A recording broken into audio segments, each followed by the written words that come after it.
Mesdames, mesdemoiselles, messieurs, Daniel Pilon, chroniqueur, libre penseur, bienvenue à cette vidéo spéciale en cette période d'élections municipales au Québec. J'ai avec moi un gars qui est assez calé dans le domaine, ayant vérifié les municipalités au point de vue comptable, ayant fait une saucette en politique municipale, etc., comme candidat à Lévis. Et beaucoup d'autres choses. J'ai l'honneur d'avoir avec moi mon vieux complice Stéphane Blais. Salut Stéphane Blais. Salut, Daniel Pinon, comment vas-tu? Ça va bien, toi? Ben oui, ça va bien. Puis toi, tu as déjà brassé des chiffres. Tu me disais que il y a déjà un maire qui a démissionné, je pense, en plus, hein? Oui, oui, Marcel Corriveau, qui était en 2014-2015, là, j'ai fait une sortie publique parce que j'étais tanné de voir la tergiversation entre le Régis Labombe puis le maire Corriveau de Saint-Augustin. Puis je me disais, moi, je vais aller voir les états financiers, puis on va essayer de régler ça. Et finalement, j'ai fait une analyse. Karine Gagnon, du Journal de Québec, s'est intéressée à ça. Elle a fait un article et le lendemain, il y a eu une assemblée extraordinaire. Les gens avaient tout l'article dans les mains. Ils ont exigé la démission du maire Corriveau et il a démissionné. Donc, effectivement, c'est une passion pour moi d'analyser les états financiers pour les rendre accessibles au public, pour leur dire voici ce qui se passe chez vous, tant au niveau municipal qu'au niveau provincial ou fédéral. Donc, bref, Tu avais un cabinet comptable, donc tu faisais oui, de la vérification de municipalité. oui, et Puis les effectivement. gens qui écoutent, dans le fond, si vous êtes concernés par les villes qu'on va nommer, parce que c'est un palmarès de 10, les Oui, les 10 plus 10 plus grandes grandes. villes au Québec. C'est ça. Donc, vous allez voir de la meilleure à la plus saine financièrement à la pire. Oui. Donc, vous avez toujours le choix de dire je sac mon camp de là parce qu'ils m'attendent dans le détour ou bien de brasser ça avec peu importe. Et on va essayer de Mais rendre ça intéressant, Dan. On va essayer de rendre ça intéressant. On fait un on va. palmarès, donc c'est sûr que des gens qui vont s'intéresser, si vous habitez dans les 10 plus grandes villes du Québec, vous représentez les 44 de la population qui habite ces villes-là. Hein? Donc, il y a 56 de la population hors de ces villes-là, mais ils représentent 44 de la population du Québec, ces grandes villes-là. On a fait une On va aller analyse. tout de suite. On va aller tout de suite regarder un tableau. Et puis, Là, il faut aller c'est-tu peut-être celui-là? à la première Est-ce que c'est le position. C'est peut-être premier? pas la. Je crois que oui. Donc, palmarès C'est ça. des Wow. 10 plus grandes villes du Québec, de la mieux à la moins bien gérée financièrement. Évidemment, c'est juste une analyse comptable. Et le champion, mesdames, messieurs, toute catégorie, la ville de Gatineau. Oui. Parle-nous-en, Stéphane, qu'est-ce qui se passe à Gatineau? Bon, alors, premièrement, effectivement, tu l'as dit, on n'a pas fait l'analyse. On a voulu faire une analyse bénévole pour envoyer un indicateur à ceux qui s'intéressent comme citoyens à la politique municipale. Il y a peut-être des partis au pouvoir, des partis dans l'opposition, des indépendants qui s'intéressent à savoir, ben, tu sais, on entend parler de politique, puis la finance, on n'est pas trop au courant de ce qui se passe. Donc, on a voulu vous simplifier la vie. Je veux juste Quoi aborder ça, le ratio dette-revenu 17. Explique à monsieur, madame, tout le monde, c'est quoi ça? exactement. Donc, on a pris les états financiers qui sont sur le site du ministère des États des ministères des Affaires municipales. On a pris la dette nette totale sur les revenus. Puis il y a des indicateurs qui sont référés par le ministère des Affaires municipales pour une saine gestion et il y a des plafonds qui sont mis. Donc, ici, la saine gestion est mise à 50. Donc, c'est-à-dire que si tu es dans la zone du 50 tu es bien géré. Si tu vas à 100 tu es trop endetté. Il ne faut pas que tu dépasses 100 mais si c'est en bas de 50 là, c'est très, très bien géré. Donc, le Donc, il y ratio, en a juste 2 sur 10 là. Oui. oui, donc, le ratio dette nette totale et revenus totaux, Ville de Gatineau, seulement 17 en termes de ratio. Ça veut dire qu'ils n'ont pratiquement pas de dette. Et après ça, on va à l'autre ratio. Donc, ratio dette par citoyen, c'est 629 de dette par citoyen, ce qui est très bon. Ce qui est très bon. L'autre ratio, c'est le ratio des taxes perçues en moyenne par citoyen à Gatineau. Ils sont dans la moyenne provinciale. Ça veut dire qu'ils sont capables d'être dans la moyenne provinciale et d'avoir maintenu un niveau d'endettement qui est bas. Donc, c'est de loin la ville la plus solide du Québec, puisque la deuxième position, le ratio de dette monte tout de suite à 50 Non, ce qui mais est une t'arrêtes tout cible. de suite là. Oui, Oui, je t'arrête tout de suite. La vas-y. taxe par citoyen, est-ce que ça tient compte? Donc, c'est tous les revenus de taxes, est-ce que ça tient compte de tout ce qui est commercial, parc industriel, etc. ou c'est. Oui. Donc, ici, dans le fond, ce qu'on fait, c'est un ratio qui n'est pas parfait. C'est-à-dire, il y a combien d'habitants, OK? Il y a combien de têtes de pipe là, vivantes qui vivent dans ta ville? Puis si on fait un ratio juste pour se comparer avec d'autres villes, OK? Si on prend les revenus de taxes perçus de tout le monde, puis qu'on les ramène par tête de pipe, ça donne combien? On va être capable de se comparer entre villes avec un indicateur qui est simple. Fait qu'on prend le total de la population de la ville, puis on prend le total des taxes qui ont été perçues dans l'année, euh, je veux dire, tout azimut, là, que ce soit entreprise ou que ce soit citoyen résidentiel, et ça nous donne un ratio. Alors, ce que je veux dire ici, c'est que Gatineau est sur la moyenne provinciale qui est à peu près à 2000 a su, malgré le fait d'être dans la moyenne provinciale, maintenir un niveau d'endettement qui est bas avec un ratio de 17 %. Donc, c'est la raison pour laquelle ils sont premiers. Donc, le ratio dette par citoyen, seulement 629 donc ils sont dans une classe à part. Classe à Ensuite, part. la ville de Laval. Donc, Mhm. on est loin de l'époque de Vaillancourt, là, où il y avait un système Oui, mais en fait, établi là, je de veux juste malversation. Oui. malgré la malversation de Vaillancourt pour avoir fait les analyses à l'époque, c'est qu'il y avait de la marge de manœuvre pour sa malversation. Ça veut pas dire, pas du tout en accord avec le fait que Vaillancourt, avec ce qu'il a fait, il est allé en prison et tout ça, c'est bien mérité. Ce que je veux dire, c'est qu'une ville qui est saine, qui a un moteur économique qui est fort, qui est en développement, il y en a qui en profitent pour se graisser en bon québécois. Mais malgré ça, l'administration municipale, parce qu'il faut juste comprendre qu'ici, il y a une interaction qui se fait entre l'administration publique qui est permanente et les élus. Hein. Les élus, là, souvent, si tu as un directeur général puis un directeur des finances qui est influent, qui est fort, ils peuvent mettre leurs pieds à terre puis convaincre le conseil de ne pas aller dans des investissements qui sont farfelus ou qui sont payés trop cher.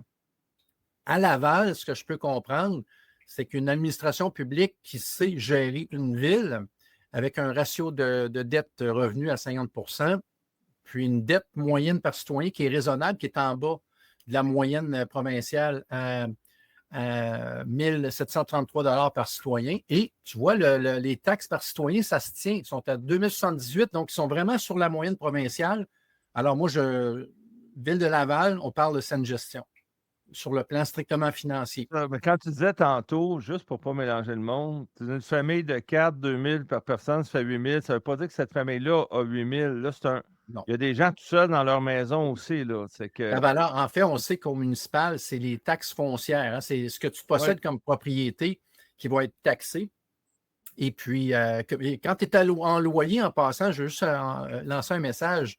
Il y a des animateurs radio qui osent dire que les locataires ne payent pas de taxes. Je m'excuse, ils payent des taxes puisque quand il y a augmentation de loyer, le propriétaire te refile une augmentation. Quand il y a une augmentation de taxes, il te refile une augmentation sur ton loyer. Donc, tout le monde paye des taxes municipales, même les locataires, même Il si y en c'est a qui fait de n'ont pas façon compris indirecte. ça.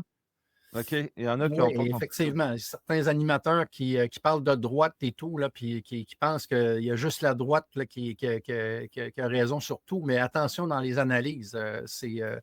Des fois, parfois, c'est biaisé. La ville de Troisième Québec, ville. la ville de Québec qui, Oui, surprenamment, qui se débrouille bien avec un 55 respectable. Ratio dette par citoyen, bon, 2472, ça fait un petit jump par rapport à c'est un petit jump Laval. de 700 La là. taxe par, la taxe par citoyen est assez élevée. Exactement. Donc, ici, ils ont décidé de prendre le taureau par les cornes en augmentant les taxes pour avoir un ratio qui respecte le seuil de bonne gestion du ministère des Affaires municipales. Il y a un risque à Québec. Il n'y a pas une prise de position de ma part, même si j'ai une opinion là-dessus. Il y a un risque quand même avec les fameux projets dits structurants comme le tramway qui risque de faire exploser le compte de taxes des citoyens. Donc là, présentement, selon moi, ici, c'est une déduction que je fais parce que je connais l'approche des directeurs généraux et des directeurs financiers.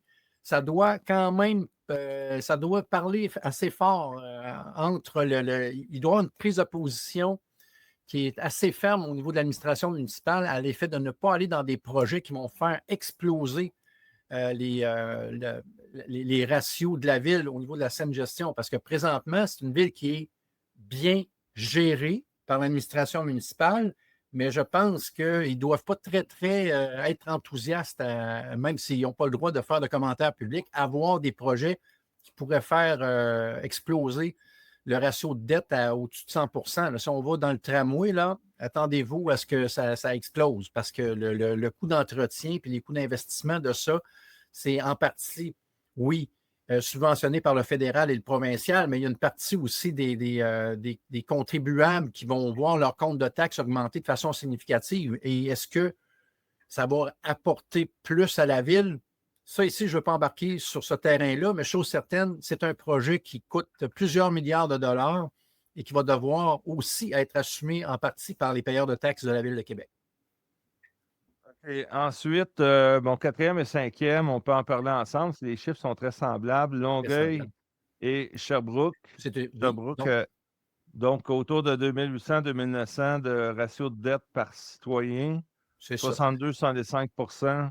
Qu'est-ce que ça nous dit? Ça nous dit que c'est des villes qui sont bien gérées, qui misent sur le fait d'attirer les citoyens avec un taux de taxation qui est plus bas que la moyenne des grandes villes. Ça se reflète où? Ça se reflète par une augmentation de la dette.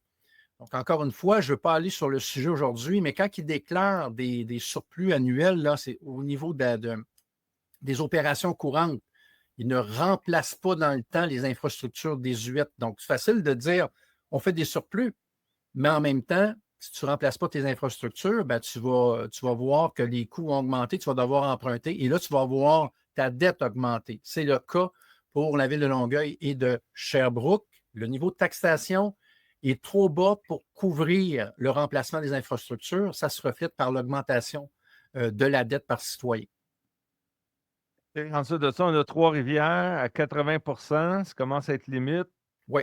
Donc là, ici, on a une ville qui se rapproche de la limite, qui ressemble au niveau du modus operandi. Ça ressemble beaucoup au modus operandi de Longueuil et Sherbrooke. Ils veulent que les gens viennent s'installer chez eux.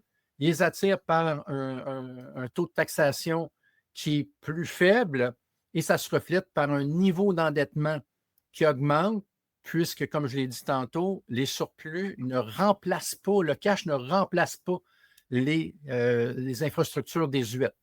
Donc, attention, Ville de Trois-Rivières, on commence à être à la limite, mais c'est encore raisonnable. Ensuite, on retourne dans le coin de Québec, on s'en va à Lévis, l'autre bord du pont.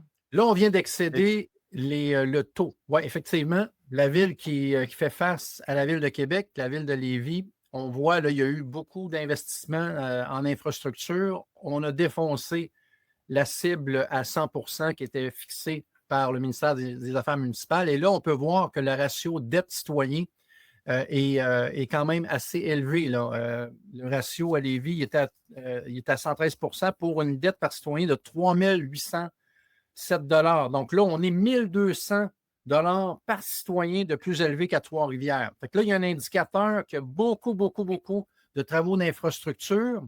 Est-ce qu'on les paye trop cher? Est-ce que les infrastructures sont considérées comme de bonne qualité? Il va falloir peut-être mettre la pédale douce parce que là, on est à côté dans le plancher là, au niveau du versement capital et intérêt. On est sur la cible maximale au niveau du versement. Il y a beaucoup de refinancement de dette, là, d'après ce que j'ai vu. Là, ben là, il emprunte pour rembourser l'autre, etc. Oui, c'est ça. Il attire les horizons de financement, puis là, il essaie ils ont un problème de cash flow à la Ville de Lévis. Ça, je peux vous le confirmer. Mais quand, sur le marché, quand ils empruntent, là, oui. À ce moment-là, j'imagine les taux d'intérêt, les taux de rendement exigés, ces marchés financiers, il y a certaines villes que le taux doit être plus élevé. Oui, c'est garanti par le gouvernement du Québec. Et ils vont magasiner toujours, ils vont toujours en appel d'offres. Ça, c'est underground. Là, il y a un courtier qui magasine toujours avec 3 institutions financières, puis ils vont prendre le meilleur taux. Mais effectivement, c'est vraiment le ministère des Affaires municipales et le gouvernement du Québec qui va couvrir les fesses des municipalités. Donc, c'est un petit peu l'avantage qu'ont les villes par rapport au gouvernement du Québec. Ils ne sont pas cotés nécessairement à moins qu'ils émettent des obligations. Là. Il y a certaines villes, comme je crois que la ville de Montréal émet des obligations par elle-même, mais c'est toujours en concertation avec le ministère des Affaires municipales. Donc, mais la ville de Lévis n'émet pas d'obligations et elle est dans un seuil jugé. Il faut faire attention, là. Il faut faire attention. Donc, on a la ville de Saguenay ici. Je ne savais pas que Saguenay, c'était une des top 10, 145 000 habitants, mais c'est anciennement Chicoutimi, Jonquière et Labbé. Exactement. Donc, Saguenay aussi, il commence à jouer avec le feu, c'est ça? Oui, donc là, ici, à Ville-Saguenay, on voit que le fameux ratio dette là, par citoyen est à 4 000 par citoyen. On commence à être élevé, là. Si tu compares une ville comme Ville-Saguenay avec Gatineau, on rappelle que Gatineau est à 619 de dette par citoyen. Eux sont à 4 000 Donc, l'indicateur de ça, c'est que souvent, les infrastructures sont payées trop cher. C'est des indicateurs. Il faut poser des questions. Est-ce que les appels d'offres sont donnés à meilleur prix? Est-ce que le fait d'avoir une dette aussi élevée fait en sorte minimalement qu'on ait des infrastructures qui soient top-notch? Si vous n'êtes pas top-notch avec une dette nette par citoyen de 4 000 c'est qu'il y a un problème au niveau des appels d'offres et de ceux qui font les contrats. Ça, c'est un indicateur. Donc, à vous de poser des questions, citoyens de Saguenay. Là, on arrive dans les villes catastrophiques, mesdames et Oui. messieurs. Et l'avant-dernière, pire, c'est la ville de Montréal. Alors, on t'écoute. Écoute.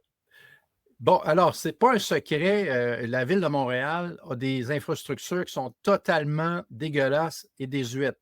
Qu'on parle des routes avec les nids de poules, qu'on parle des infrastructures d'aqueducs, tout le réseau d'égouts et tout ça, on sait que c'est la quasi-catastrophe. Donc, comment se fait-il qu'on a un réseau qui est aussi mal en point, des routes aussi mal en point, avec une dette qui n'est pas à 619, là, qui est à 6 227 par tête de pipe? Elle va où cet argent-là? Il y a une commission Charbonneau, là, mais je vous dirais que la problématique à Montréal, c'est qu'il y a un cercle d'entrepreneurs qui entoure le conseil. Et le conseil semble avoir de la difficulté à optimiser ses coûts. Maintenant, je souhaite bonne chance à ceux qui vont prendre le relais parce que les grandes villes sont très prisées par des cliques d'entrepreneurs qui n'ont pas toujours les bons modus operandi. Hein? Donc, ça se split les contrats, ça se parle, puis il ne vient pas sur mon terrain, je ne vais pas sur le tien. Donc, on sait que la commission Charbonneau en a parlé, mais ça se reflète dans les états financiers. Et la dette, elle est très importante à 6 227 mais la ville de Montréal, moi quand je me promène là, j'ai vraiment l'impression qu'ils ont perdu le contrôle. Il y a des travaux éparpillés partout. À un moment donné, on dirait qu'ils sont en pause. Il y a des clôtures rouges, il y a des balises, il n'y a personne, il ne se passe rien pendant des semaines. Là, à un moment donné, un autre chantier ici, un autre là. J'ai comme une impression de perte de contrôle à la ville de Montréal. Ça, c'est un commentaire gratuit que je fais, là. Il y a une perte de contrôle et, à mon avis, il y a une influence du secteur privé au niveau des infrastructures qui met beaucoup de pression à la fois à l'administration municipale et aux élus. Et il semble être dans un carcan mafieux. Okay? C'est le mot que je ne voulais pas dire, mais je vais le dire. Ça ressemble à un carcan mafieux. Mais parlant de carcan mafieux, la 10e position est un carcan mafieux avéré. C'est dans les journaux. La ville de Terrebonne. Écoutez, ville de Terrebonne, je ne sais pas s'il y a des candidats qui se présentent pour faire de la saine gestion municipale, mais vous avez un beau défi devant vous, puisque la ville de Terrebonne est bonne 10e. Elle est à 220 de ratio dette sur les revenus. Je le répète, le ratio n'a pas dépassé ses 100 donc c'est 120 de plus que le seuil maximal permis par le ministère des Affaires municipales. La dette par citoyen, si on la compare à celle de Gatineau qui est à 629, elle est à 6 350 par tête de pipe. Donc, ça comprend les enfants, les vieillards, tout le monde. C'est un indicateur, encore une fois, pour se comparer. Et voici, encore une fois, le subterfuge. c'est que les revenus de taxation qui sont pris dans les poches des citoyens sont bas. Ça attire les gens, mais en même temps, à un moment donné, on pèle dans la cour des générations futures, mais là, on est pas mal au seuil, à mon avis, d'une tutelle. OK? Donc, qu'est-ce qui va se passer? Est-ce qu'ils vont être mis sous tutelle d'un gouvernement provincial qui lui-même nous a démontré qu'il a de la difficulté à se gérer et d'un gouvernement fédéral qui lui-même a de la difficulté à se gérer? Donc, on dirait qu'il y a une explosion de mauvaise gestion à tous les paliers de gouvernement, mais il y a quand même des gens qui gèrent bien. On l'a montré tantôt. Mais Sterbonne, Là, dans le fond, là, moi je t'écoute, là, je regarde ça. J'avais une question, mais je pense que j'ai la réponse. ben vas-y. Je me disais, c'est quoi l'intérêt d'attirer le monde, puis de charger des taxes basses, puis de creuser un déficit? Mais dans le fond, c'est que c'est possible qu'il y ait des chums qui font de l'argent avec les développements résidentiels. Ça se Oui. peut-tu? Ben écoute, oui, et dans les grands projets, je vais juste, si vous allez sur Google puis vous tapez scandale financier à Terrebonne et tout ça, vous allez voir juste l'exemple de 2022. Le maire en place et l'administration en place, à 3 jours de l'élection, ont décidé d'octroyer un contrat de 100 millions pour une petite municipalité là, comme Terrebonne. Là, il y a à peu près combien de personnes à Terrebonne, je vais vous dire ça, 120 000 personnes. Bon, 100 millions et c'est allé en appel d'offres. Et là, on s'est rendu compte que ceux qui géraient les appels d'offres, qui étaient une firme privée, avaient des intérêts dans la firme qui a eu les contrats de 100 millions par après. Après ça, l'UPAC est revenu sur place, ils font enquête.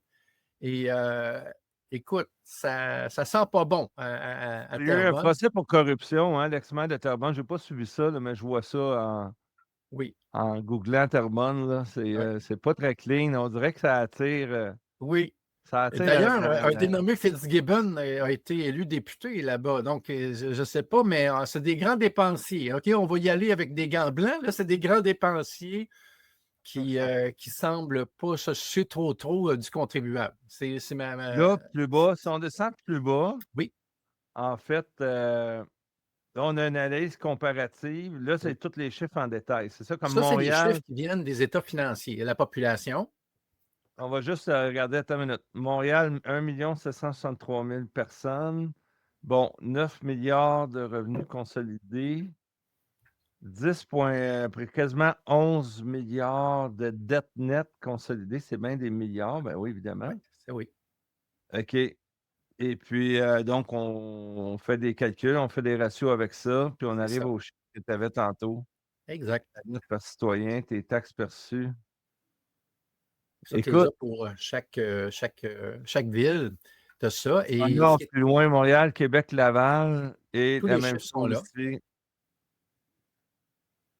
qui est la ville de Longueuil, Gatineau. C'est qu'évidemment, il y a d'autres secteurs. C'est que ça se peut il y a des villes qui peuvent l'avoir plus facile, sont mieux placées géographiquement. Il peut y avoir plein de raisons qui Oui, fait qu'il y a des disparités, mais c'est des red flags, dans le fond, qu'on monte au monde, là. très bien dit. Très bien dit. Et je juste quand même, quand il y a un écart, là, comparer la ville de Gatineau avec Terrebonne, là, OK? On ne viendra pas me faire à croire là, que tout va bien à Terrebonne, OK? Et que c'est juste parce que le territoire tu sais, se justifie là, avec la densification ou avec. Non, il y a un gros problème à la ville de Terrebonne. D'ailleurs, les états financiers, je me souviens, moi, à l'époque, j'ai fait une analyse, j'ai dit, cette ville-là, c'est une ville mafieuse. 2 semaines plus tard, on annonce, j'étais justement avec Gilbert Thibodeau, pour lorsque j'ai fait ces analyses-là. 2 semaines plus tard, on annonce que le maire avait les menottes, les menottes et qu'il s'en allait en direction du tribunal pour être jugé. Mais les états financiers parlent. Et moi, l'objectif aujourd'hui, Dan, c'était vraiment de façon agréable de faire un palmarès puis vous dire où se situe à peu près la gestion de votre grande ville. C'était l'objectif. Et puis, ça ne tient pas compte, encore une fois, de la qualité des infrastructures.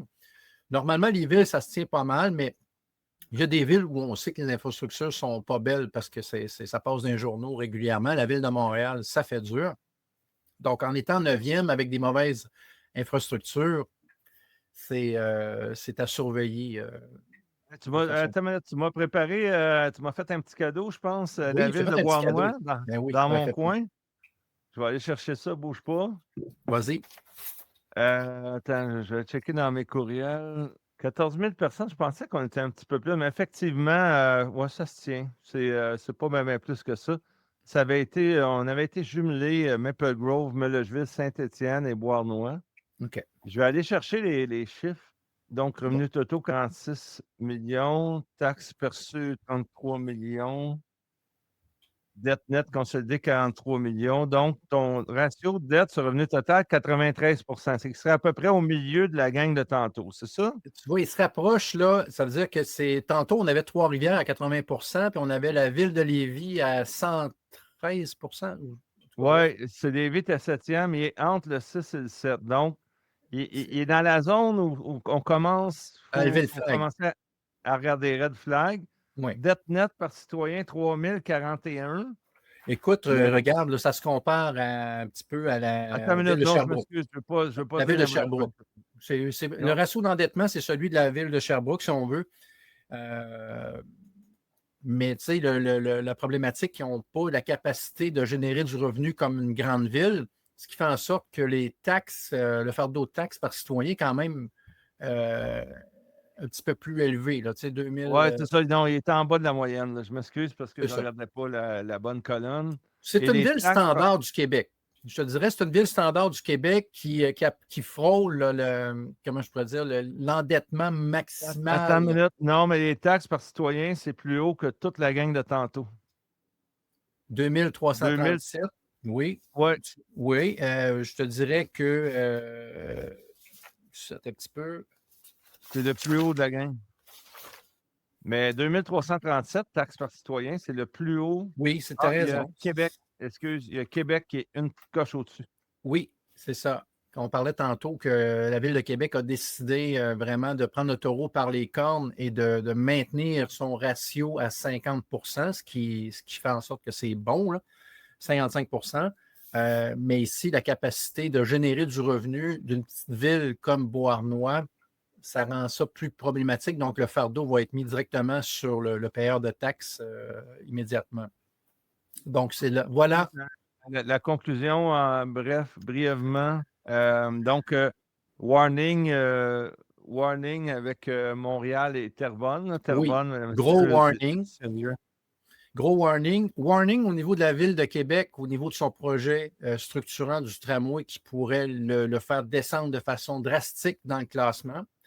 Et félicitations à l'équipe de gestion. Et l'équipe de gestion, en passant, je tiens à féliciter parce que souvent, ils se font taper sa tête, hein, ceux qu'on appelle les fonctionnaires, mais il y a de la saine gestion qui est démontrée pour certaines villes, ceux du palmarès. Là, donc, les 5 premiers, là, félicitations aux administrations municipales là, qui essayent de naviguer et de tenir le cordeau serré. Dans les villes, en fait, pour un petit brin de jasette pour conclure, c'est que il peut y avoir la direction générale qui en prend large, qui en mène large.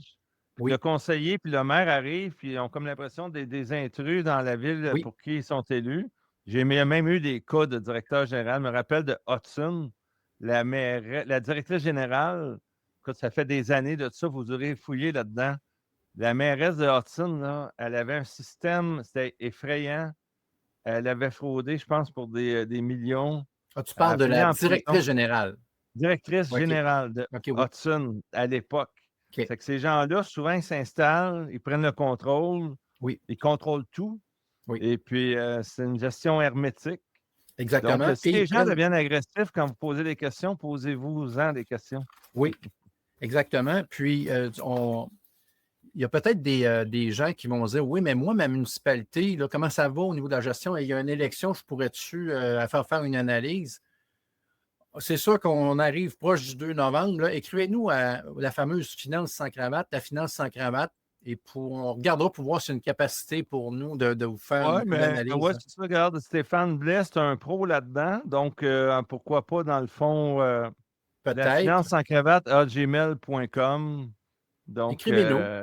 Écrivez-nous et on verra si le délai est raisonnable, ce qu'on pourra faire pour vous. Si jamais vous prenez place au conseil de ville puis que vous êtes soit un gouvernement dans l'opposition ou soit vous prenez le pouvoir puis que vous voulez avoir un portrait un portrait global ou même plus détaillé de ce qui se passe dans votre ville sur le plan finance parce que vous n'êtes pas habitué avec les finances municipales, écrivez-nous, puis on verra ce qu'on pourra faire pour vous. On va, pour être capable de vulgariser, évidemment, c'est le domaine à Stéphane, celui-là. Donc, la finance sans cravate à gmail.com pour n'importe qui aurait des requêtes au point de vue financier en ce qui concerne leur municipalité au Québec. Et voilà, ça va nous Hey, faire merci plaisir. Stéphane Blais, et abonnez-vous à la finance sans cravate. Bien De toute sûr. façon, vous regardez la vidéo, ça peut être sur plein de chaînes, là, parce qu'on a différentes plateformes. Et puis, ma chose certaine, la finance sans cravate, c'est là pour rester et ça s'en va en montant. Super. Merci Stéphane Blais, en espérant que les politiciens ne seront pas trop fâchés après toi. Et C'est des choses qui arrivent. Hey, merci, Dan. Toujours un plaisir. dans la vidéo. Yes. Salut tout le monde. Avec Stéphane Blais, Daniel Pilon, chroniqueur, libre penseur.